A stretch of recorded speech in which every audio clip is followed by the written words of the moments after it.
Bienvenue dans cet échange de questions-réponses avec le maître Cristal Chaya. Merci à vous pour vos questions qui sont pleines d'intérêt. Nous en aborderons aujourd'hui 4 d'entre elles. Question 1. Que peut-on faire collectivement lorsqu'on est en groupe d'amis, par exemple, et que l'on se voit régulièrement, pour aider le monde énergétiquement parlant? Méditation, cercle de parole. Nous sentons que nous pouvons faire quelque chose, mais nous ne savons pas bien comment. Qu'est-ce que nous pourrions initier et comment? Merci. Merci pour cette question instructive. Le cercle est un principe divin sacré. Se réunir en cercle est positif, porteur et puissant. Chaque personne appartenant au cercle a une place identique à celle des autres, tout en ayant un rôle singulier, complémentaire de celui des autres membres du cercle. C'est comme un collier de perles dont chaque perle a sa forme et sa couleur, chacune étant utile à l'ensemble. Pour une action collective, vous pouvez vous réunir physiquement ou, comme vous le dites, en visio sur le web, ou encore vous unir tous par la pensée à un moment déterminé. Lors du partage dans le cercle, vous pouvez parler des expériences et initiations de la vie du quotidien. Cet échange est très favorable car il enrichit chacun des autres membres du cercle, soit par résonance de ce qui est vécu par l'orateur avec le propre quotidien de l'un ou de l'autre, également par l'éclairage d'un être du cercle ayant déjà vécu et validé ce genre d'initiation, éclairage facilitant l'intégration pour les autres. Enfin, chaque sujet abordé émet une vibration en relation avec l'égrégore correspondant. Vous le savez, l'égrégore est une nébuleuse qui regroupe toutes les pensées, les paroles et les actions sur un thème précis. Par exemple, les pensées, paroles, actions emplies de joie alimentent et viennent grossir l'égrégore de la joie qui déverse en retour encore plus de joie sur votre cercle et aussi sur tous les êtres humains connectés à la joie. Ainsi, lorsque vous consolidez, réalignez aux lois divines un sentiment ou un thème précis, vous renforcez l'égrégore correspondant.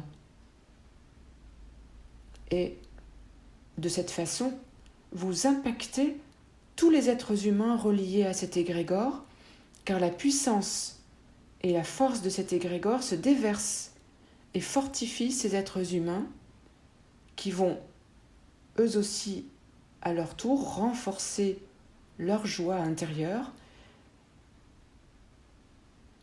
et mieux la diffuser à l'extérieur. D'où une expansion de la joie sur la terre. Il est très important, vous vous en doutez, d'être aligné aux lois divines, d'être en allégeance au plan divin, en étant centré dans son cœur et dans un discernement éclairé. À côté de cela, l'action de votre cercle se connecte vibratoirement à celle de tous les autres cercles créés au sein de l'humanité et ainsi renforce le résultat. Autrement dit, chaque cercle se relie aux autres cercles et c'est une vague ondulatoire, positive, christique qui se propage sur votre planète, sur le cercle représentant chaque circonférence de votre planète ronde. Cette onde vibratoire suit les lois de la géométrie sacrée et ainsi l'harmonie du cercle sacré transmute les noirceurs même à 10 000 kilomètres. Vous pouvez aussi méditer sur un thème, la paix, la joie, l'abondance, l'amour, la générosité, la justice, etc., avec le même impact en vous et autour de vous qu'expliqué précédemment. Vous pouvez engager des actions concrètes dans la matière pour diffuser la vérité, pour aider les êtres humains encore endormis à discerner les pièges et les manipulations de l'ombre et ainsi à s'éveiller et donc à venir agrandir le cercle sacré des êtres éveillés, artisans de lumière. Enfin, vous allez être des exemples, des meneurs, pour installer la désobéissance civile pacifique. J'insiste sur le mot pacifique. Tout se fait dans la paix du cœur. Pourquoi la désobéissance civile pacifique ? Pour contrecarrer les forces sombres qui tentent d'avoir le dessus et qui veulent vous imposer des lois liberticides, non respectueuses du vivant. Si les êtres humains disent non, calmement, et refusent de cautionner et d'effectuer des actes désalignés, personne ne peut plus rien imposer. Les chefs et gouvernements deviennent totalement impuissants. La puissance appartient au peuple mobilisé dans la paix du cœur. Ensemble, vous gagnez. Ensemble, vous dirigez le monde de façon christique. Soyez actifs et soyez remerciés.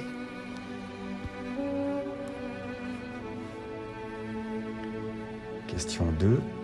Dans le livre Les mystères dévoilés de Godfrey Raking, le maître Saint-Germain explique que l'individu, qui veut avoir un contrôle conscient des forces qui régissent la Terre et la manipulation de la substance, dépend, en premier lieu, la reconnaissance de son soi individuel, en second lieu, du calme parfait des sentiments en toutes circonstances.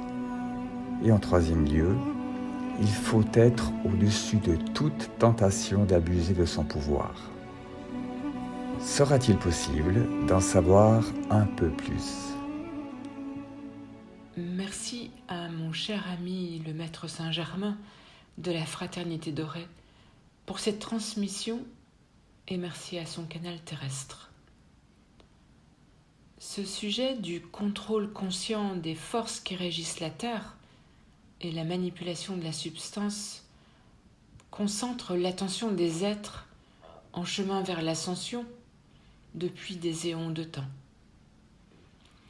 Le maître Saint-Germain évoque d'abord la reconnaissance de son soi individuel, c'est-à-dire en d'autres mots, purifier ses différents chakras par la guérison des blessures de l'âme, des distorsions émotionnelles et mentales, des troubles du corps physique, afin de développer au maximum le pouvoir correspondant à chacun des chakras. J'en citerai 3 exemples. Le hara est le pouvoir de la créativité, le cœur est le pouvoir de l'amour, le 3e œil est le pouvoir de la conscience dans le discernement. Le maître Saint-Germain parle ensuite du calme parfait des sentiments en toutes circonstances. Il rejoint en cela l'enseignement de Bouddha. Restez égal Si une émotion survient, elle se métabolise immédiatement pour revenir au détachement émotionnel. Si un tourment s'empare du mental, celui-ci lâche aussitôt grâce à la méditation et la prière afin de se replacer dans la quiétude, la paix, l'état de flot. Si une gêne physique survient, s'en occuper rapidement en remettant l'harmonie et la santé dans le corps physique, en remédiant aux émotions et aux nœuds psychiques ou conflits qui peuvent en être l'origine. Le maître Saint-Germain insiste enfin sur l'importance d'être au-dessus de toutes les tentatives d'abuser de son pouvoir. Cette condition est cruciale. Si le sujet est dans l'ego et désaligné aux lois divines, il va utiliser ses pouvoirs au service de lui-même au lieu du service au bien commun. C'est ce qu'il s'est passé au temps de l'Atlantide, lorsque certains Atlantes désalignés ont abusé de leur pouvoir pour dominer les autres au lieu de servir l'amour christique. Aujourd'hui, nombre de ces Atlantes sont réincarnés et leur vigilance à rester en allégeance à Dieu est au premier plan s'ils veulent réussir leur mission de vie dans cette incarnation terrestre. Être au-dessus des tentations d'abuser de son pouvoir, c'est cultiver l'humilité du cœur, la fluidité, la paix intérieure, l'amour inconditionnel. C'est renouveler chaque jour son choix de servir Dieu de toutes ses forces. C'est guérir ses propres blessures, être stable et équilibré physiquement, émotionnellement et mentalement. C'est être maître de soi-même dans l'humilité et la foi. C'est être devenu un Christ. Soyez bénis.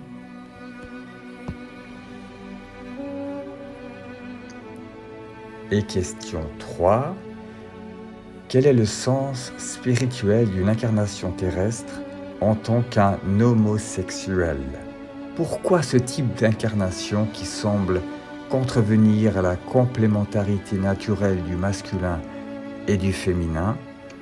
De plus, nous assistons en cette période à davantage d'indétermination ou de fluidité dans la perception intime ou dans l'expérience que les individus ont de leur propre genre. Un grand merci à vous pour les éléments de compréhension que vous pourrez nous apporter. Merci pour cette question. Ce sujet très important et particulièrement d'actualité est en cours de maturation en mon canal et sera pleinement traité dans le tome 4, La trahison, de la série Quête de l'infini par les sons et la lumière, dont l'édition est prévue au premier semestre 2024.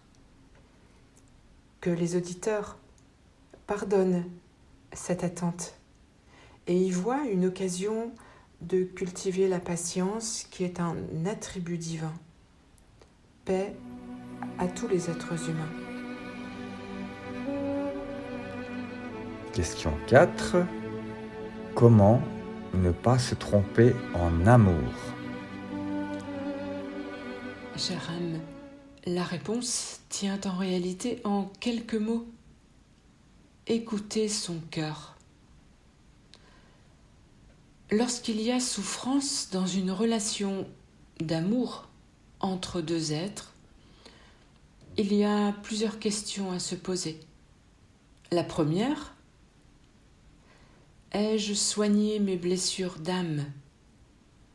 Me suis-je occupé à consolider mes faiblesses, à guérir ce qui empêche mon être profond à être complètement lui-même, au lieu de réagir à travers les filtres de mon personnage blessé, selon des mécanismes de défense, de protection, mis en place suite aux différentes blessures que sont l'abandon, le rejet, l'injustice, la trahison, l'humiliation, la non-reconnaissance. Si je me soigne, mon être vibre de plus en plus sur l'onde de la fluidité, l'authenticité, la paix, la compassion, le pardon. Si je me soigne, je facilite aussi le travail de l'autre qui sera stimulé pour travailler sur lui-même, sur ses propres blessures. La deuxième question à se poser, l'être aimé met-il de la conscience et de la bonne volonté à soigner ses propres blessures de façon à devenir davantage qui il est vraiment et d'être plus aligné aux lois divines?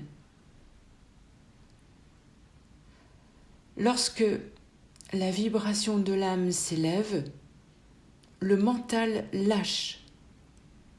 Ainsi, ce qui relève de la blessure de l'autre ne fait plus mal. Il s'agit simplement d'un constat sans jugement de la blessure de l'autre. L'être éveillé ne souffre plus de la blessure de l'autre, car il est dans le détachement émotionnel, la compassion et le pardon. Cela ne signifie pas qu'il faille tout endurer sans respect de soi-même. Le soin des blessures personnelles reste primordial. Ensuite, l'être se centre en son cœur et se met en prière ou en méditation. Alors, branché sur son intuition, infusé de l'énergie divine et guidé, il ressent la vibration d'amour sincère et véritable le reliant à l'autre, et il sait. Si le mental a vraiment lâché, il sait alors en son cœur si l'amour entre lui et l'autre est profond, intense, réciproque, authentique, compatible. Oui, la compatibilité dans l'amour est très importante. Une relation de couple uniquement basée sur un simple karma ne peut durer dans le temps sans emprisonner l'un et l'autre dans cette relation. Les deux êtres finissent par se recroqueviller au lieu d'une expansion de chacun des deux êtres et du couple s'il y a compatibilité plus large. L'amour vrai entre deux êtres est d'autant plus intense qu'ils sont hautement compatibles au niveau de chacun de leurs chakras et d'âme à âme. Si vous le souhaitez, vous trouverez plus de développement sur ce thème de l'amour du couple dans les livres Quête de l'infini par les sons et la lumière. Quoi qu'il en soit,